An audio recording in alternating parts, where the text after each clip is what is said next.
जिथे विश्वास आणि भक्ती असते तिथे सकारात्मकता आणि यश नक्कीच असते. महाराजांच्या कृपेने आजचा दिवस आनंदी जाओ. तुम्हा सगळ्यांचं आपल्या चॅनलमध्ये स्वागत करते. तर बघा, आज आहे गुरुवार आणि सगळ्यांना शुभ गुरुवार. तर आजपासून सगळ्यांनी जेवढे सेवेकरी आहेत, दादा ताई, त्यांनी सगळ्यांनी सेवा चालू केल्या असेल अशी अपेक्षा करते आणि सगळेच करतील असं मला तरी वाटतं. गुरुपौर्णिमेनिमित्त ज्या सेवा होत्या त्या 9 तारखेपासून आपल्या 21 दिवसांच्या सेवा ज्या आहेत त्या सुरू होणार आहेत आणि मी सुद्धा सेवा चालू केलेली आहे. जसं मागेच मी एका व्हिडिओमध्ये सांगितलं की श्रीपाद श्री वल्लभ चरित्र जे आहे ते मी वाचन सुरुवात केलेली आहे आणि 53 अध्यायांचं आहे. 53 अध्याय 53 दिवसांमध्ये मी करणार आहे. जसा वेळ शक्य होईल त्या पद्धतीने करेल. जास्त धावपळ न करता आपल्याला शक्य होईल ती सेवा करावी. मात्र ती सेवा पूर्ण मनापासून श्रद्धेने आणि एक एक शब्दाचा अर्थ घेऊन आपल्याला करायची असते. आपण जी सेवा असते ती किती पटीने करतो, किती संख्येने करतो त्याला महत्त्व नाही, तर त्या सेवेमधून आपण काय घेतलं, आपण काय शिकलो ते खूप महत्त्वाचं असतं. आणि या पद्धतीने आपण सेवा चालू करायची आहे. तर आजपासून बघा, मी हा जो ग्रंथ आहे माझ्याकडे होता, तर आधी जो एक आहे बघा दिंडोरी प्रणीत, हा सुद्धा आहे. हा मी नेहमी वाचन करत असते, पण या ग्रंथाचं पारायण आजपासून सुरुवात केलेलं आहे. आणि अक्कलकोट स्वामींचा जो श्री स्वामी समर्थ चरित्र सारामृत अक्कलकोटहून मी आणलेला होता आणि आधी पण मी पारायण केलेले आहेत, पण आता गुरुपौर्णिमेनिमित्त या ग्रंथाचे पारायण परत सुरुवात केलेली आहे. जेवढे होतील तेवढे पारायण आजपासून करणार आहे. संकल्पसुद्धा मी केलेला नाही. जे काही माझी सेवा असेल ती आपल्या स्वामींच्या चरणी, आपल्या गुरूंच्या चरणी अर्पण करायची आहे. आपल्या गुरूंच्या, आपले ब्रह्मांड नायक जे आहे त्यांच्या तब्येतीसाठी, त्यांच्यासाठी मला ही सेवा करायची आहे. त्यांच्या चरणी अर्पण करणार आहे. त्यांचं स्वास्थ्य चांगलं राहावं म्हणून करणार आहे. आपले महाराज आपल्या पाठीशी असले की कशाचीच कमी पडत नाही. निस्वार्थी भावनेने आपण सेवा केली त्याचं फळ हे अगणित मिळत असतं. पण बघा, संसारिक अडचणी असतात, त्यामुळे बरेच लोक संकल्पयुक्त सेवासुद्धा करत असतात. आणि आज तुम्हाला तेच सांगणार आहे. गुरुवार असल्या कारणाने बरेच लोक आपण बघा सेवा करत असतो. संकल्पयुक्त सेवा करत असताना आपण कोणती एक गोष्ट करावी की ती गोष्ट केल्याने आपल्याला त्या सेवेचं पूर्ण फळ हे मिळत असतं, ते तुम्हाला सांगणार आहे.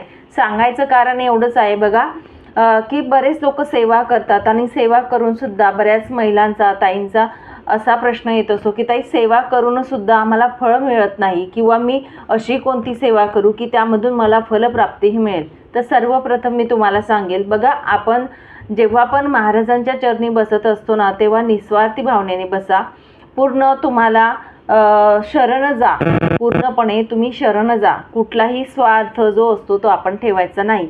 आणि आपण जेव्हा महाराजांच्या मार्गात आपण येत असतो तेव्हा बघा, आपल्या ज्या कर्मभोग असतात, जे प्रारब्ध असतात, त्या प्रारब्धाचे भोग जे असतात ते महाराज आपल्याला अगोदर देत असतात. हे सगळ्यात आधी लक्षात ठेवा.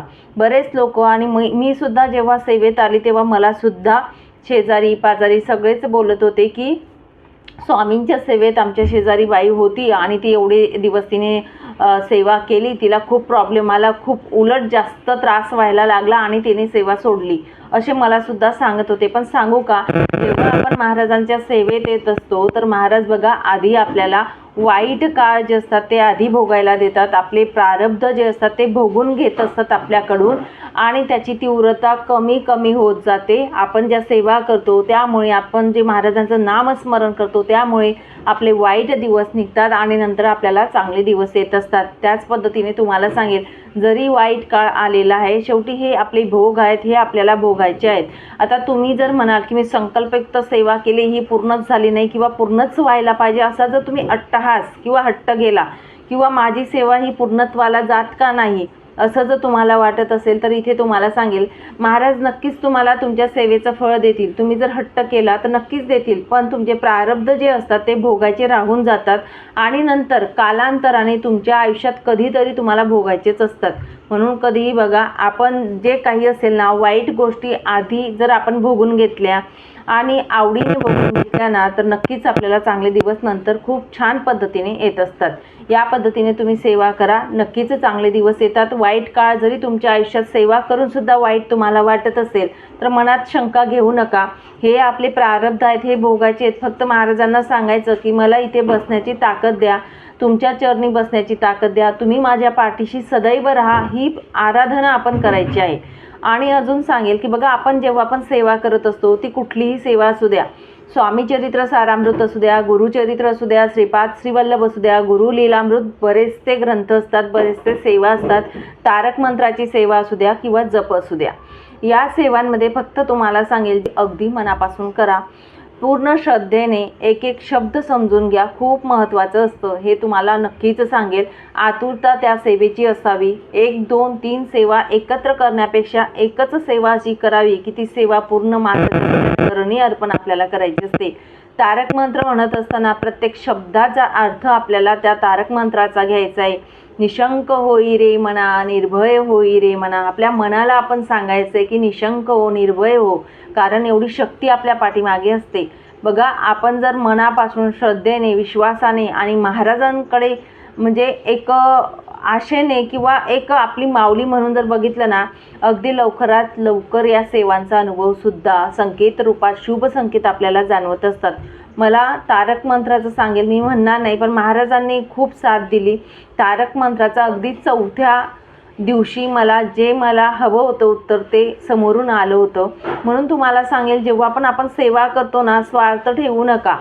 तुम्ही फक्त महाराजांना सांगायचं आहे, बस मी करत आहे ते आतुरतेने मनापासून करा.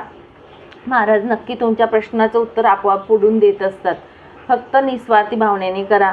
मी जे पारायण करत आहे श्रीपादांचं, बघा, त्या श्रीपादांच्या पारायणामध्ये सुद्धा अशा काही लीला आहेत श्रीपादांच्या की असं जाणवतं की आजच्या आज मी पूर्ण ग्रंथ वाचून पूर्ण करू. पण काही बघा नियम असतात, काही आपल्याला त्यामध्ये नियम पाळून किंवा सगळ्या गोष्टी बघून आपल्याला हे पारायण पूर्णत्वाला न्यायचे असतात. म्हणून या पद्धतीने करा. आता सगळ्या काही तुम्ही सेवा ज्या करणार आहेत त्या सेवा केल्यानंतर तुम्हाला एक गोष्ट आतुरतेने करायची आहे, मनापासून करायची, हे लक्षात ठेवा. तुम्ही जी काही सेवा करणार आहेत आजपासून 9 तारखेपासून तुमच्या सेवा चालू झाल्यात किंवा तुम्ही आधी पण सेवा चालू केलेल्या असतील, 4-5 दिवस आधी सेवा जर चालू केलेल्या असतील, तर तुम्हाला एक सांगेल, तुम्ही माझा व्हिडिओ जेव्हा बघणार तेव्हा तर बघा, तुमचं जे सेवा असते त्याचं पूर्ण फलप्राप्तीसाठी किंवा तुम्हाला वाटत आहे की मला ही सेवा जी आहे ती पूर्णत्वाला जावी असं वाटत असतं. बघा, प्रत्येक माणसाला वाटतं, आपण संसारी माणसं आहोत. तर बघा, एक गोष्ट तुम्हाला करायची आहे, दररोज आपल्याला महाराजांच्या दिवसभरमध्ये काय सेवा तुम्ही करताय, थोडी मोडकी तोडकी जी काही असू द्या, जी काही सेवा तुम्ही करत आहेत, तर रात्री मात्र महाराजांच्या समोर तुम्ही बसा. दररोज बसलात तरीही चालेल. जेव्हा तुम्ही संकल्पयुक्त सेवा करता तेव्हाच नाही, पण दररोजच्या आयुष्यात सुद्धा सांगेल मी तुम्हाला. आणि बऱ्याच व्हिडिओमध्ये मी मागे सांगत होती की दररोज ही गोष्ट करा. आणि आज परत मी तुम्हाला सांगते की दररोज महाराजांचा पुढे बसायचं. इथे बसल्यानंतर महाराज सदैव आपल्या पाठीशी असतात, हे लक्षात ठेवावं. आणि आपण बसल्यानंतर महाराजांसमोर हात जोडावेत. हात जोडून बसल्यानंतर महाराजांना सांगावं की महाराज, मी पूर्णपणे तुम्हाला शरण आलेलो आहे, पूर्णपणे शरण आलो आहे, तुमचा बालक आहे. जी काही मी सेवा केली ती सेवा मी तुमच्या चरणी अर्पण करत आहे. माझे प्रारब्ध भोग काय, माझ्या जन्मांतरीचे भोग काय ते मला माहिती नाही. माझे जे काही या जन्मात वाईट जे काही तुमचा प्रॉब्लेम असेल, बघा, जे काही प्रॉब्लेम असेल किंवा ज्यासाठी तुम्ही सेवा करत आहेत तो प्रॉब्लेम तिथे म्हणावा, महाराजांना सांगावा की या गोष्टीसाठी मी ही सेवा करत आहे.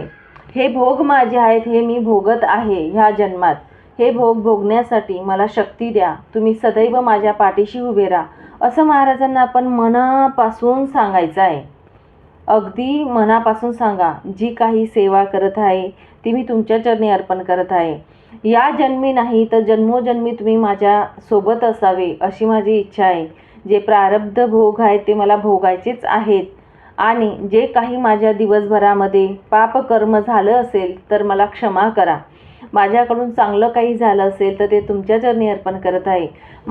आता तुमचे जे दुश्मन असतील किंवा वाईट लोक पण असतात बघा जगामध्ये, तुमच्याकडून जर जेणेकरून त्यांच्याविषयी वाईट बोललं गेलं असेल तर ते सुद्धा महाराजांना तिथे सांगा की महाराज, माझ्याकडून खूप काही वाईट साईट कोणाला बोललं गेलं असेल, कोणाचं मन माझ्याकडून दुखवलं असेल तर मी क्षमा मागतो.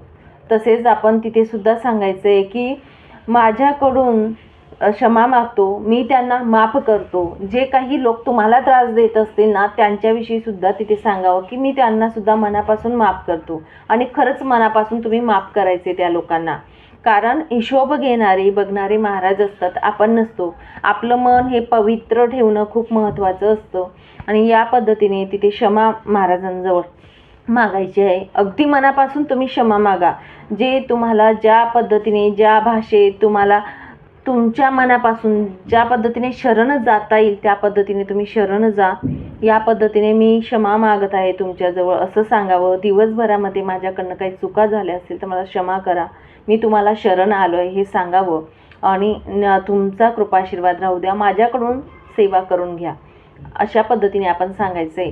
हे सांगून दररोज तुम्ही करा, रोजच्या रोज करा. जोपर्यंत तुमच्या या सेवा चालू आहेत ना तोपर्यंत करा. जर तुम्हाला सेवा केल्यानंतर सुद्धा वाटत आहे की मी करावं तर दररोज अगदी तुम्ही करू शकता. दिवसभरात तुम्ही सेवा करा नका करा, काय करताय ते तुम्हाला माहिती. कर्म चांगलं करावं, आपलं कर्म चांगलं करा. आपण बघा भुके माणसांमध्ये देव बघायचं आहे. स्वामी म्हणत नाही की इथे बसूनच तुम्ही सेवा करा आणि तेव्हा मी प्रसन्न होईल. पारायणाचे पारायण करा, जप करा, हे करा ते करा, इथे बसून करा आणि मग मी प्रसन्न होईल, तर नाही. कोणत्या रूपात कोणत्या क्षणी आपल्या समोर महाराज येतील ते आपल्याला माहिती नाही. म्हणून तुम्हाला सांगेल, आपण कुठेही जात असो क्षणोक्षणी महाराज आपल्या समोर असतात. ते आपले परीक्षा घेत असतात. म्हणून आपण कोणत्या रूपात ते आपल्या समोर येतील ते माहिती नसतं. आणि म्हणूनच तुम्हाला सांगेल की आपण कर्म आपले चांगले करावे, कोणाविषयी मन चांगलं ठेवावं एवढं सांगेल. आणि माणसात देव बघा, अन्नदान करा. नंतर माणसांना कुठे काही कमी पडत असेल कोणाला तर मदतीचा एक हात आपण पुढे करायचा आहे. या गोष्टी करा, ज्यांना मदत हवी आहे ते आपण करायचं आहे. या पद्धतीने आपले कर्मभोगसुद्धा चांगले केल्याने आपल्याला फलप्राप्ती ही लवकरात लवकर मिळत असते. हा बदल जो घडतो ना आपल्यामध्ये तो आपण शरण गेल्यानंतर घडत असतो. ठीक आहे. तुमच्यातील अहमपणा मीपणा जो असतो तो कमी होतो आणि त्यामुळे आपण लवकरात लवकर फलप्राप्तीच्या मार्गी लागत असतो. म्हणून जो अहमपणा कमी करायचा असेल, मीपणा कमी करायचा असेल तर दररोज अशा पद्धतीने आपण महाराजांजवळ क्षमा मागायला शिका. जेव्हा तुम्ही ही क्षमा मागाल ना निश्चितच महाराजांजवळ एक आशा ठेवायची की मला नक्कीच तुम्ही क्षमासुद्धा करणार, हे सुद्धा आपण सांगावं. आणि या पद्धतीने क्षमा मागितल्यानंतर नक्कीच बघा तुमचा जी काही सेवा असेल ना तुमच्या आयुष्यातील ती पूर्णपणे फलित जात असते. महाराजांच्या चरणी ते स्वीकारत असतात. ठीक आहे. तर हा छोटासा संदेश म्हणून आज घेतला. गुरुवार होता या कारणाने बरेच लोक सेवा करायला सुरुवात केली असेल तर नक्कीच आपण सेवा करत असताना ही 5 मिनिटाची प्रार्थना जी असते ती महाराजांना करायची आहे. ही प्रार्थना अगदी मनापासून करा असं मी तुम्हाला सांगेल. पूर्णपणे हृदयापासून करा असं मी तुम्हाला सांगेल, कारण तेव्हाच आपल्याला फलप्राप्ती मिळत असते. तुम्ही जर म्हणाल की ताईने सांगितलं आणि मी तेच म्हणणार आहे, बस मला फक्त म्हणायचं आहे एवढंच करायचं, तर नाही. मी सांगायचं काम केलं. महाराजांनी एक संदेश माझ्या थ्रू तुमच्याकडे मी एक साधन आहे मधलं. फक्त तुम्ही जर ऐकत असाल तर तुमच्या हृदयापासून तुम्हाला म्हणायचे, अंतःकरणापासून तिथे बसून म्हणायचे आणि शरण जायचे. तेव्हाच सगळ्या गोष्टी या पुढे घडत असतात, हे लक्षात घ्या. तेव्हा मन आपलं पवित्र होत असतं. पण आजपासून होणाऱ्या सेवांना सुरुवात करा. नाही शक्य झालं जेवढी सेवा होईल तेवढी करा असं सांगेल.